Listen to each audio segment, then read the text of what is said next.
Salut tout le monde.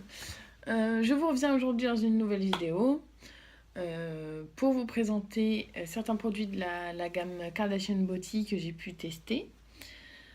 Donc je vais voir ça avec vous. Donc on va commencer cette vidéo et je vais commencer à vous présenter les produits que j'ai aimés et que j'ai pas aimés de cette gamme.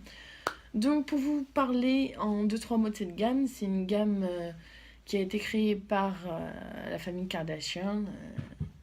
Voilà. Elles ont été célèbres, je ne sais pas pourquoi, mais elles ont été célèbres. Enfin bref. Donc elles ont créé leur gamme de produits pour les cheveux, entre autres. Je crois qu'il y a une gamme de maquillage aussi, mais je suis pas sûre. C'est une gamme avec un ingrédient de base qui est l'huile de nigel. Le premier produit que je vais vous présenter, c'est l'huile sèche à l'huile de nigel.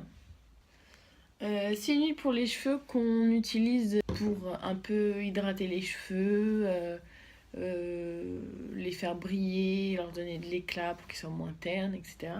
Bon là, je suis désolée, mes cheveux partent un peu en cacahuète. Je suis vraiment désolée. Donc, cette huile-là, je l'ai vraiment adorée.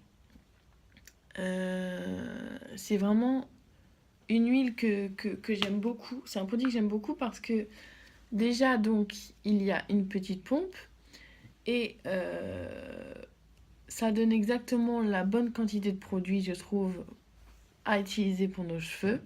Ça gaspille pas de produit. C'est un produit qui sent extrêmement bon. Vraiment, c'est un produit que j'adore. Oh là là, je rêve de ce produit la nuit. Ce produit, je l'ai connu en tout petit, dans une Glossy Box ou une Birchbox, il me semble. Et donc, j'ai tellement apprécié ce produit que je me suis dit que j'allais essayer de le trouver. J'ai payé ce produit dans une boutique au Passage Industrie. Je l'ai payé 23,50 €, il me semble. Et j'ai trouvé ça vraiment pas donné quand même, mais j'ai tellement aimé ce produit que je me suis lancée. Mais sur internet, on le trouve beaucoup moins cher. Et j'ai trouvé les 3 autres produits que je vais vous présenter sur Beauté Privée, où il faisait une remise, parce que c'est une gamme franchement qui n'est pas donnée. Je trouve ça dommage de payer des produits au plein tarif si on ne sait pas ce qu'ils valent en fait. Donc voilà. Le deuxième produit que j'ai à vous présenter, c'est l'après-shampoing sec de la gamme. C'est un après-shampoing qui est censé... Donc il s'utilise sur cheveux mouillés et propres. C'est un après-shampoing qui est censé donner de la vitalité, faire en sorte que les cheveux soient moins ternes, brillants, etc. Et plus hydratés entre deux shampoings. Sauf que je n'ai pas du tout aimé ce produit pour plusieurs raisons. Première raison, l'odeur. C'est un peu une odeur de lac. Et bon, je sais qu'il y a plein de personnes qui aiment l'odeur de lac, mais moi, j'aime pas ça. Donc l'odeur, j'ai pas trouvé ça agréable. En plus, c'est un produit qui est volatile et assez gras. Et donc quand il tombe au sol, ben, c'est glissant. J'ai d'ailleurs failli me casser la figure avec ce produit-là. On était contents. Et j'ai pas trouvé que ce produit donnait vraiment de l'éclat à mes cheveux. Donc ce produit, je ne le rachèterai pas. Le troisième produit que j'ai à vous présenter, c'est aussi un après-shampoing. Mais c'est un après-shampoing qui n'est pas sec. À la base, c'est un après-shampoing qui conditionne les cheveux avant d'utiliser un sèche-cheveux ou un fer à lisser. Moi, j'utilise pas trop avant le fer à lisser ou le sèche-cheveux. J'utilise plutôt un peu comme la première huile que je vous ai présentée, en tant que chaque matin pour hydrater les cheveux en fait. C'est un produit que j'aime bien. C'est vrai qu'il hydrate bien les cheveux, mais j'ai pas un réel coup de cœur pour ce produit, même s'il est efficace. Premièrement parce que ils disent au dos je sais pas comment on dit, pchité, non. J'ai un bug. Ils disent de...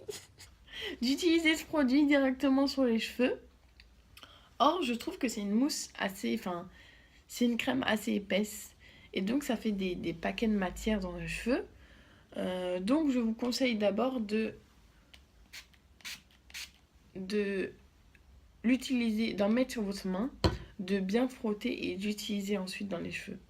Parce que, je sais pas, voilà, ça fait ça. L'autre point négatif que je peux reprocher à ce produit, c'est la texture n'est pas forcément agréable. Je trouve que c'est une texture un peu collante, voilà. Et donc même si ce produit, bon, une fois dans les cheveux, il colle pas, hein. Mais même si ce produit est efficace, je trouve qu'une fois qu'on l'applique dans la main, bah, c'est assez collant et c'est pas très agréable en fait au toucher. Le quatrième produit que j'ai à vous présenter, c'est le shampoing de la gamme. C'est un shampoing à l'huile de nigel, comme tous les produits que je vous ai présentés. Donc, il y a un assez grand contenant quand même, je trouve. Il fait 355 millilitres. Ce shampoing, alors, Déjà son odeur, je m'en suis mis sur le nez. C'est génial. ensuite, la texture, j'aime beaucoup parce que il n'est ni trop liquide, ni trop épais. Et donc, ça permet de moins en utiliser. Je pourrais dire donc le coup de cœur vraiment, c'est ce produit-là et bien sûr je le rachèterai. C'est un produit que j'adore. Ce produit-là, je ne le rachèterai pas, je l'aime pas du tout. Je comprends pas le principe de l'après-shampoing sec à la base. Donc pour moi, cet après-shampoing, ce produit ne sert à rien. Cet après-shampoing que je ne rachèterai pas forcément parce que je trouve qu'il n'est pas donné pour ce que c'est et qu'il y a des produits qui se valent et qui coûtent beaucoup moins cher. Ce shampoing, c'est un peu pareil. Il est bien, mais il y a d'autres shampoings qui sont très efficaces et qui coûtent beaucoup moins cher. Donc voilà. Donc, j'espère que cette vidéo vous aura plu. J'ai terminé de donner mon avis sur ces produits. Si vous avez aimé cette vidéo ou si vous m'aimez tout simplement, abonnez-vous à ma chaîne, ça me ferait très plaisir. Mettez des commentaires, mettez des pouces en l'air. Et je vous fais plein de gros bisous et je vous dis à bientôt dans une prochaine vidéo.